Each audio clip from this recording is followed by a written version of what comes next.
Welcome back, everyone. It's time for your weekly dose of amazing Trekyards awesomeness. And as per usual, I am Captain Foley. And I'm Connor Cockings. It's so good to see you again, Captain. So I have a Of question for course you, it Captain. is. Have you Yes. seen Star Trek Beyond yet? Hmm. Of course I have.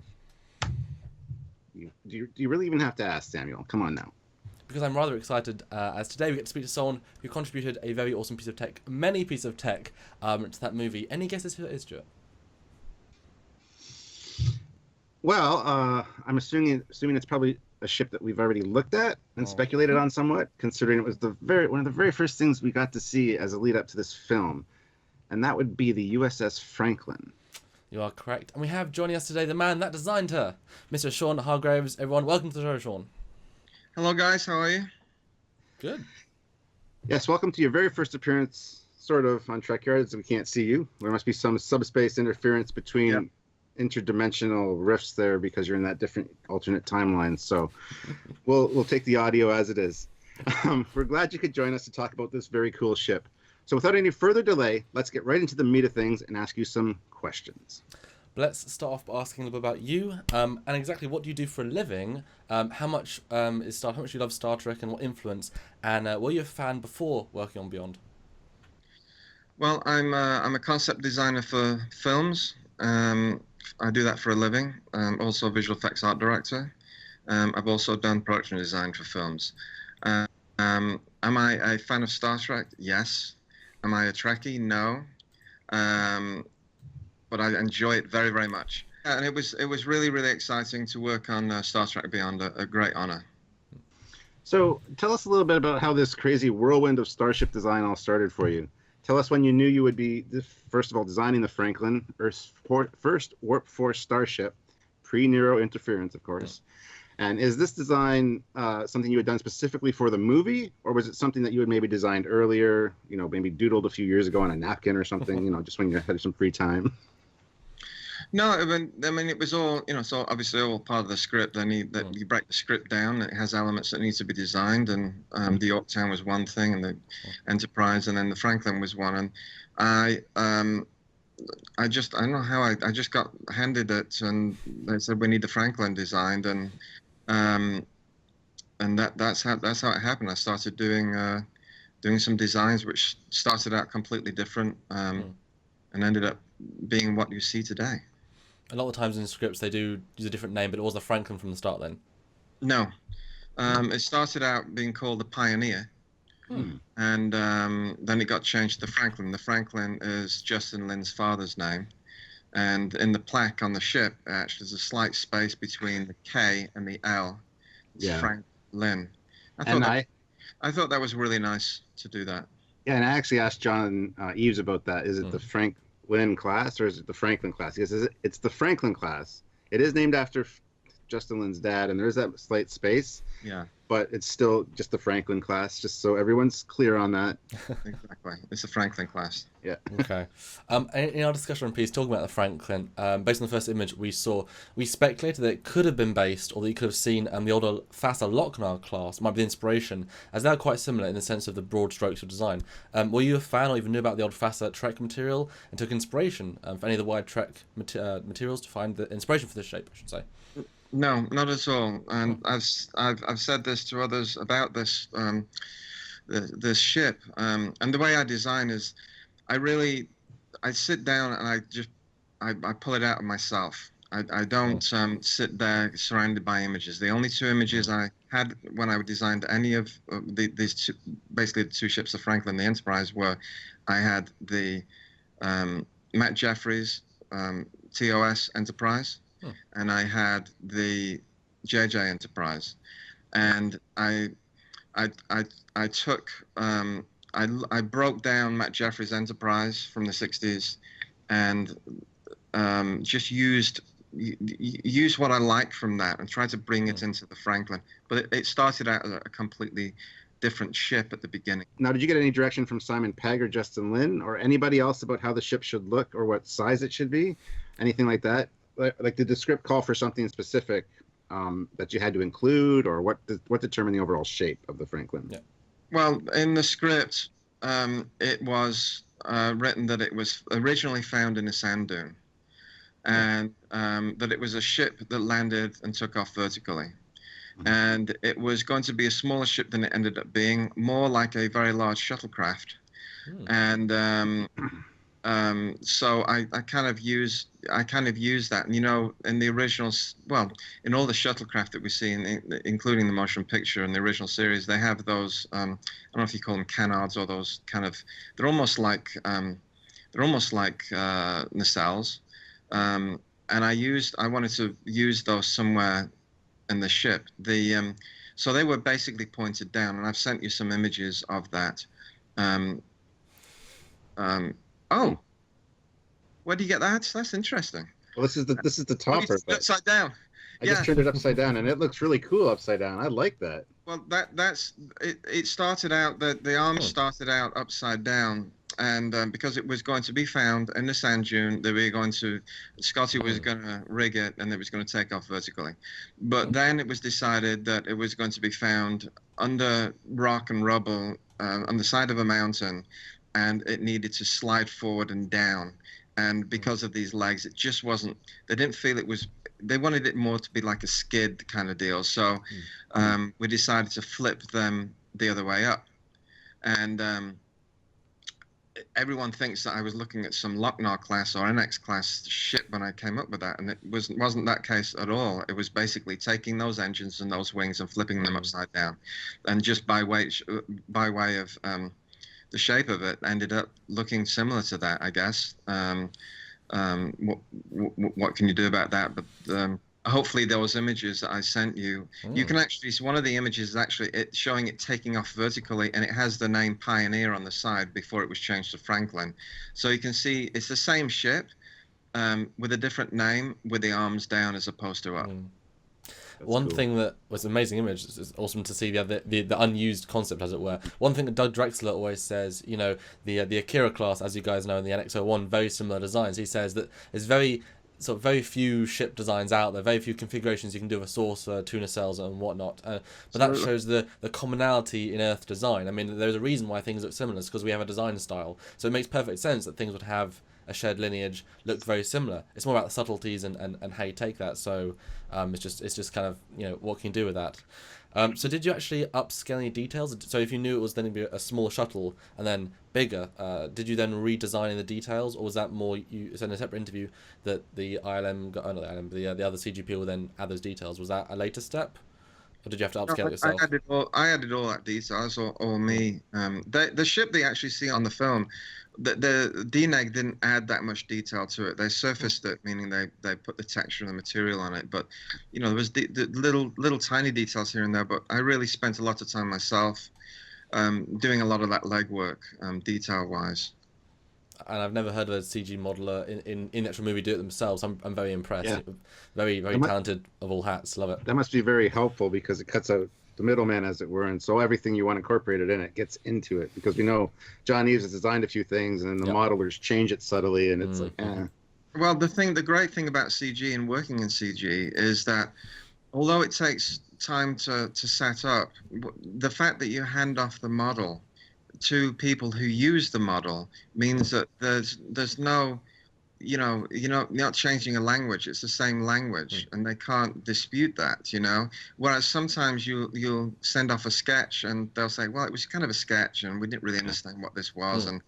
And you sit in the theater and you're like, and that's happened to me. And that happened to a lot of my friends that are designers, concept designers. They sit in the theater and like, that wasn't what I did. And so you learn the hard way to be absolutely clear and be, spoon feed the people down the line. A question that popped into my head, because you could go onto a set and see things. What did Justin Ling and Simon Pegg say about your visualization of the Franklin? What was their take when they saw the design? Well, I don't know what Simon Pegg said, but I know that Justin Lin really, loved it. Justin liked my stuff, and it was never helpful. Yeah, it was very helpful, and he really works with you and works with everyone to the end thing is to make something successful and then enjoyable and to make people happy at the end of the day.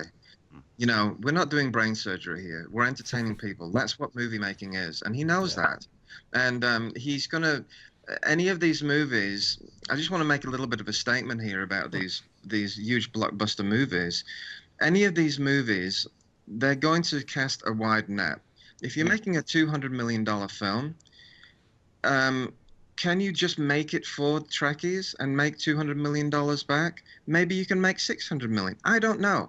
But regardless, even if they make a movie just for Trekkies and they make 600 million, someone's going to say, well, we made 600 million for Trekkies. We can make that twice that much if we cast a wider net.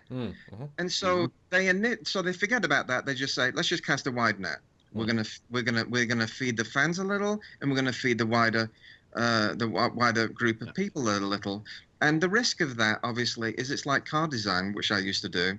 You try to feed everyone, and you end up with cars going down the street that all look the same because everyone's saying the same things to each company what they want. You know what I mean?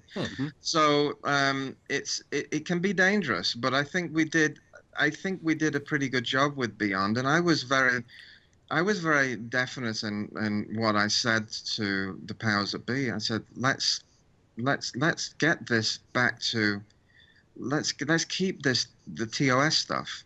Let's get back to it. Let's get back to the original stuff. There's nothing wrong with the Jeffries stuff. We just have to update it. There's a problem with design.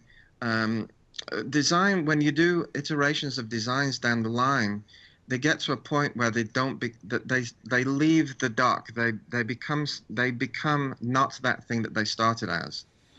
It becomes the other thing, and it's not the thing that everyone loves. And my worry with the JJ Prize was it was heading down that path. It was becoming homogenized, and I just altered things when I did mine and when I did my Franklin, and I'm just happy.